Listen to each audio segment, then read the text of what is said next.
Mapagpalang araw po. Happy Lord's Day! Nandito po tayo ngayon sa tahanan ni Carmen.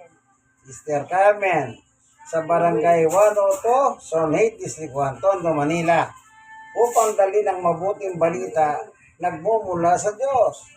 Amen! God is good all the time. Ito pong hawak kong Bible is po, amen. Ang Biblia ng mga pastor, ayan. Mabuting bagay po na tayo po'y nakapag-aaral ng mabuting balita o salita ng Diyos. Sapagkat ang tao po, sa ayaw natin sa gusto, ang salita ng Diyos ay kailangan natin. Bakit natin kailangan ng salita ng Diyos? Unang-una, meron tayong katawan. Dalawang katawan natin. Yung nakikita nyo ko kumukurap yung kamay ko, yan ang physical na tawag nila. At yung nasa loob ko, kaya ako nakakapagsalita, nakagalaw ako, meron akong espiritu. Yun po hindi natin nakikita yon. Nagmamanifest yan. O yan, o. Pag gumagalaw ako, ibig sabihin, meron akong espiritu. Ayan. Kaya sinasabi ko po, kailangan natin na salita ng Diyos kasi nga, yung salita ng Diyos ay nakahukol sa espiritu. Hindi ba? Hindi nyo nakikita yung salita ng Diyos. Yung espiritu, hindi nyo rin nakikita. So, anong pagkain ng espiritu? Hindi nakikita. Halin ang hindi nakikita. Salita ng Diyos, naririnig mo lang. Kapag pinapapasok mo yung salita ng Diyos, ibig sabihin yung kaluluwa mo kanon, o espiritu mo, siyang nakikinabang. Pag nakikinabang yung espiritu mo, lumalakas yun, lumalakas itong ating pangangatawan. Naintindihan po ba? Amen ba? Ganyan po ang salita ng Diyos, pagkain ng ating kaluluwa. Sa madalit salita, life giver. Yan. Parang cellphone lang po yan. Pag lobat ka, anong gagawin mo? Magcha-charge ka. Ang purpose ng charging naman, kaya charge yung cellphone mo upang lumakas yung baterya mo. Di po ba? Halimbawa, kulay pula, nagwa-warning na yung baterya ng cellphone mo. Ibig sabihin, palubat ka na. Pero pag sinaksak mo, magbabago yung red. Ibig sabihin, kakain siya ng power mula sa kuryente. Ganyan din po ang ating kaluluwa. Kailangan natin na salita ng Diyos para ma-recharge po ang ating spiritual na kalagayan. Amen. Yan. Kaya sabi po dito ng ating meron tayong titignan para maintindihan nyo lang po ano ang nakasulat dito. Ganito po ang mababasa. Ayan. 1:63. Ang sabi ng Panginoong Hesus, ang Espiritu ang nagbibigay buhay, hindi ito magagawa ng laman. So, dalawang binanggit, Espiritu at laman. Anong sabi niya? Ulitin natin. Ang Espiritu ang nagbibigay buhay, hindi ito magagawa ng laman. Ang mga salitang sinabi ko sa inyo ay Espiritu at ito nagbibigay buhay. So, ibig sabihin, yung laman, ito, laman physical, yung nakikita nyo sa kanya. Pag kumain ka, temporary, lalakas ka. Pero, dinadigest ng ating bituka, yung pagkain, kaya kumisan po, pag busog ka, mabigat. Kapag giniling ng stomach yan, di ba pakiramdam mo sa tiyan mo? Parang, yan, inipis na naman. Di po ba ganon? Yan. Yung katawan mo, lalakas temporary. Then, darating ang oras na naman, ay, nakukutom ka na naman. Kakain ka na naman. Nangihina, kumakain. Ganon din po ang ating kaluluwa. Pag hindi natin pinakakain, ay umiina po siya. Yan ang hindi alam ng tao. Ang alam ng tao, kumain. Kumain na libaw, kanin at saka ulam. Pero yung pangkaluluwa, hindi po nila alam yan. Kaya kumisan po, nakapangihinayang. alokin mo sila ng Bible study, hindi sila tumatanggap. Ayaw nila po. Iba-ibang kanilang mga pamamaraan ng pagtanggi. Pero kung naiintindihan lang sana nila na yung inaalok natin Bible study, hindi pakinabang kung kani-kanino, kundi mismo sa nakikinig at nagtuturo. Kagaya ngayon, sinong nakikinabang? Kami pareho. Bakit? Narinig namin pareho. Yan. Parehas lang po kami nakikinabang. Wala pong nakakalamang. Tandaan niyo po, parehas lang. Kaya sabi ng ating Panginoong Yesus, ang aking salita. Nakikita niyo ba yung salita ni Yesus? Hindi. Narinig ko, oo. Ayan o, nagbibigay buhay. Anong trabaho ng salita ng Panginoong Yesus? Nagbibigay buhay. Life giver. Para tayong baterya na naka-recharge po ngayon. Habang pumapasok sa puso natin na salita ng Diyos, yung ating namang espiritu na nasa loob, siya naman po ngayon ang kumakain. Kasi hindi naman po natin makakain, yung salita eh. Makakain mo ba yun? Hindi. Kaya maliwanag po binubuo ng kaluluwa. Sige, tingnan natin dito sa sulat ni Juan. Meron kasi nakalagay po rito. Ito, ikatlong sulat ni Juan. 1:1, 1:2. Mula sa matanda, pinuno ng iglesia, para kay Gayo na lubos kong minamahal. 2. Mahal kong kaibigan, dinadalangin kong ikaw sana'y nasa mabuting kalagayan at malusog ang katawan tulad ng iyong buhay espiritual. May buhay espiritual. Hindi lang po physical ang pinalulusog, kailangan malusog din po yun. Kaya nangyayari ngayon, kapag mahina yung spiritual mo, hindi siya balanse. Hindi siya balanse. Kumakain ka, lumalakas lang, ito physical. Paano naman yung kaluluwa mo?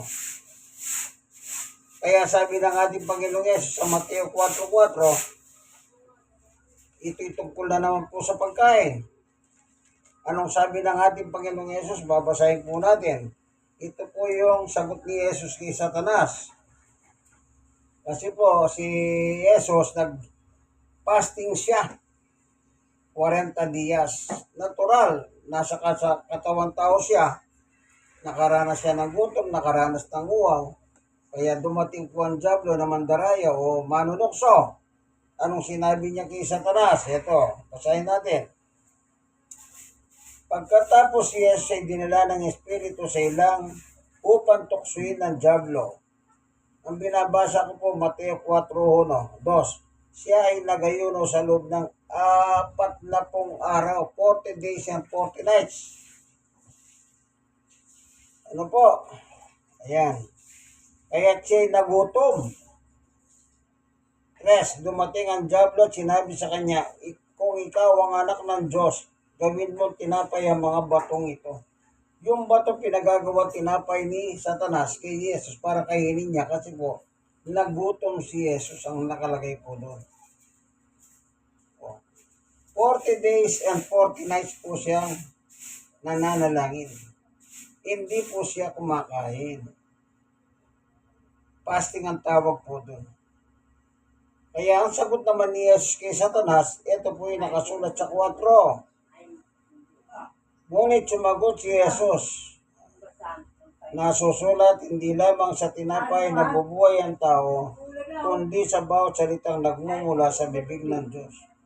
So ano ang issue rito? Pagkain. Sino pinag-uusapan dito? Tao. Ano ang kailangan ng tao? Tinapay. Ano pa? Salita ng Diyos. Yun ang nakasulat po, Kaya, sa ayaw natin sa gusto, dapat tanggapin po natin ang salita ng Diyos. Pag tinatanggap natin yan, tayo po ngayon ay nasa charging time. O ngayon, meron po akong sinacharge na baterya kasi low bat yun eh. Para mapahandar po yung radyo, bibigyan ko si sister. Oh. Wala yung baterya, nandun sa, yun, nakasaksak doon, sinyals ko. Kasi nalobat. Oh. Habang nagba-Bible study kami, naka-charge siya. Di natural, pag natapos kami, meron na siya makakarga. Dalawang parga. Ganon din po ang tao. Kaya sabi ni Jesus kay Satanas, Satanas, hindi lang nabubuhay ang tao sa tinapay or pagkain, kundi sa bawat salitang nagbumula sa bibig ng Diyos. So, kailangan talaga natin ang salita ng Diyos. Ano pa? Itong salita ng Diyos, alam niyo po, ito po ay magtuturo sa atin. Ito magtuturo sa atin. Kaya nga po may Bible study kagaya nito. Tayo po ay tinuturuan. Anong tinuturo sa iyo? Salita ng Diyos. Ngayon, ang gagawin niyan, tignan nga natin yung sinabi ni Apostol Pablo. Kaya nung panahon ni Apostol Pablo, siya po ay nangangaral. Anong sinasabi niya patungkol sa salita ng Diyos? Ganito naman ang ating mababasa. Roma 1:16. Hindi ko ikinaiya ang magandang balita o salita ng Diyos. Bakit, Pablo? Ba't hindi mo kinaiya? Sapagkat itong kapangyarihan ng Diyos para sa kaligtasan. Nino? Nino? Ang tanong, nino? Ng bawat sumasampalataya. Kapag ang isang tao po nadala ng mabuting balita at sumampalataya siya, sa kanya po ang kaligtasan na inaalok ng Diyos. Kailangan po makinig ka muna. Ito rin po ang sinabi ni Apostol Pablo bilang apostol ni Jesus. Tingnan natin sa Roma 10:17. Ang sabi po ni Apostol Pablo, kaya't ang pananampalataya ay bunga ng pagkikinig. Yang pananampalataya ng tao, saan nagmula? Sa pakikinig. Halimbawa, nakapakinig ka sa mga marites. Alam niyo ba yung mga marites? Yung mga... Yeah. Mahanap away. Chismosa. Oh. Pag narinig mo yung mga marites, nabarkada mo yung marites, marites ka rin. Yun ang pananampalataya mo yan, marites ka na rin. Kasi nakapakinig ka ng marites. Oh. Pero kapag nakapakinig ka ng salita ng Diyos, magkakaroon ka ng pananampalataya. Saan? Sa salita ng Diyos. Tignan natin, tuloy natin yung sulat ni Pablo. Roma 10:17. Kaya itong pananampalataya ay bunga ng pakikinig at ang pakikinig naman ay bunga ng pangangaral tungkol kay Kristo. Kailangan may mangangaral tungkol sa ating Panginoong Yesus. Pag hindi po si Yesus pinangangaral, palayasin niyo po. Ito nakalagay sa Biblia, sabi ni Pablo, kung may mangangaral tungkol kay Jesus. Si Jesus naman po talaga dapat ipangarap. Kumbaga sa pelikula, ang bida si Jesus. Sino ang kontrabida? Si Satanas. Si Satanas ang kontrabida. Kasi po, anong sabi ni Jesus kay Satanas? Bakit siya kontrabida? Kasi sabi ni Jesus kay Satanas, ito po ang kanyang nature o kalikasan ni Satanas. Tignan na po natin ang sulat ni Jesus sa 1:8:44. Ang sabi ng kasulatan, ang dyablo ang inyong ama. Ang gusto niyang gawin ay kung ano ang gusto niya. Sa simula pa ay mamamatay tao na siya.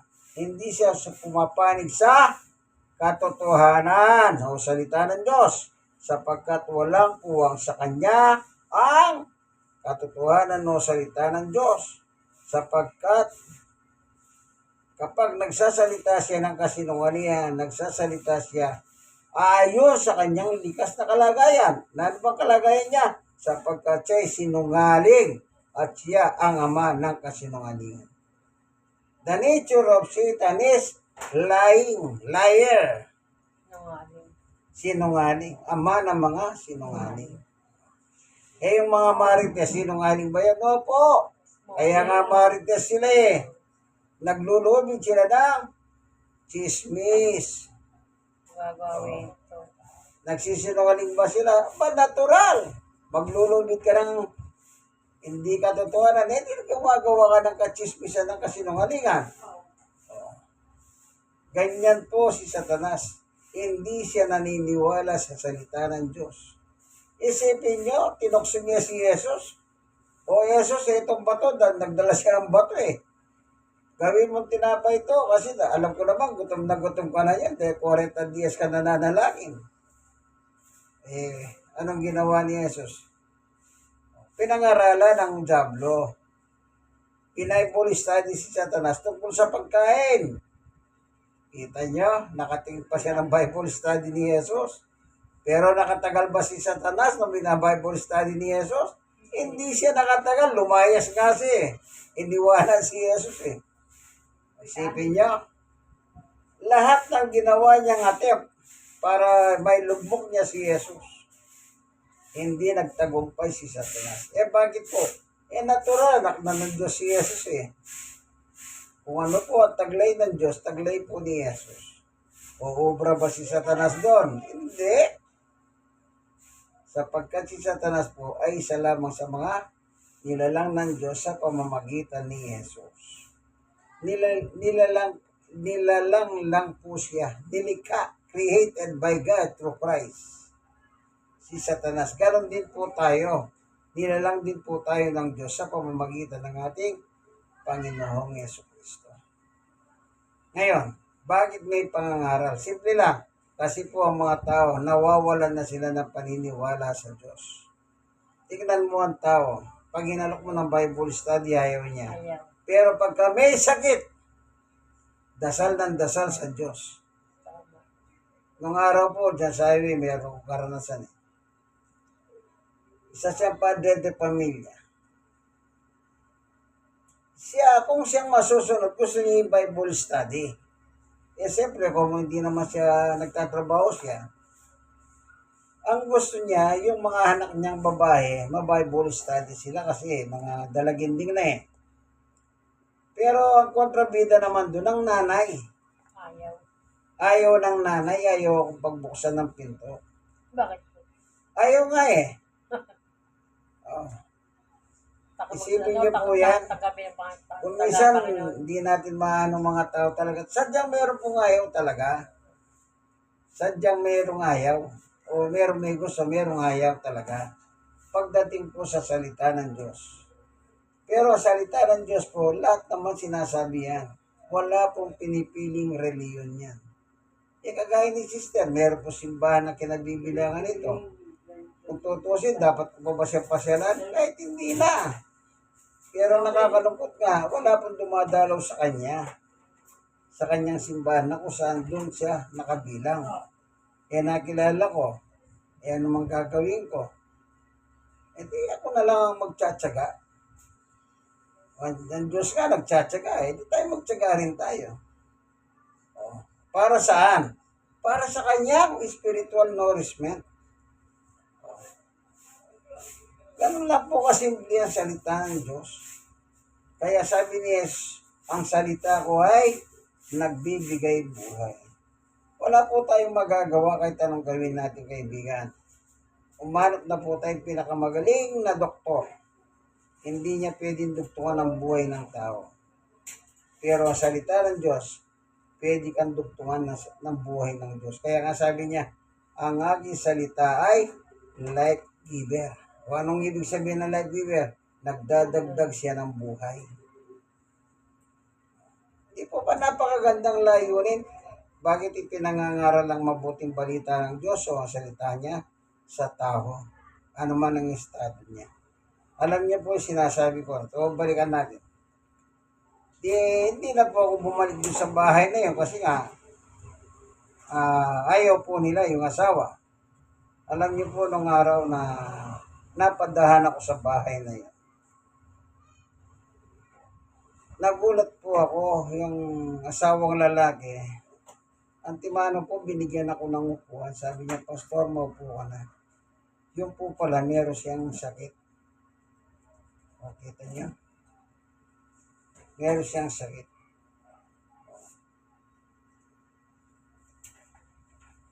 Nakakalungkot ano po. Kung minsan, meron naman akong isang pinupuntahan na lugar po. Pag sinabi ng tatay nila, hali kayo! Nakikinig lahat, pati asawa niya.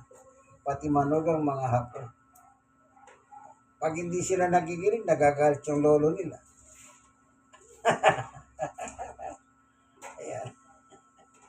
Walang makikinig lang sa lalabangin, di ba po?